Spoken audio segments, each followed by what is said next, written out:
अस्सलामुअलैकुम नाज़रीन, तव्हां ॾिसी रहिया आहियो महरान टीवी न्यूज़ ऐं मां आहियां फराह शाह। सभ खां पहिरियों हिकु नज़र ख़ासि ख़बरुनि ते।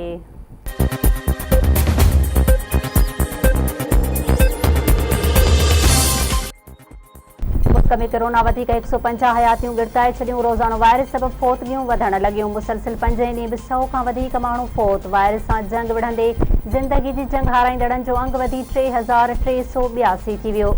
24 कलाकनि दौरान 6604 नवां केस ज़ाहिर। मरीज़नि जो अंग 1,71,000 ताईं पहुची वियो। कोरोना के काबू करण लाइ कराची जे मुख़्तलिफ़ इलाइक़नि में lockdown. Tariq road, PACHS, Mohammad Ali society समेत मुख़्तलिफ़ गिटियूं सील। हैदराबाद जे मुख़्तलिफ़ इलाइक़नि में बि स्मार्ट लॉकडाउन। सखर, पनुआकल, ठोल ऐं ॿियनि इलाइक़नि जे मुख़्तलिफ़ पाड़नि में बि जुज़वी लॉकडाउन। सिंध में वायरस जा मक़ामी सतह ते केस मुसलसिल वधण लॻा। मीरपुर ख़ासि में वधीक 33 ॼणनि में कोरोना वायरस जी तस्दीक। दादो में वधीक 26 ॼणा कोरोना जो शिकार थी विया। शिकारपुर में कोरोना जा वधीक 11 नवां केस ज़ाहिर। टंडवाल यार में 5 ॼणनि में कोरोना वायरस ज़ाहिर। खानपुर महर में 8 ऐं पनुआकल में 2 नवां केस साम्हूं अची विया।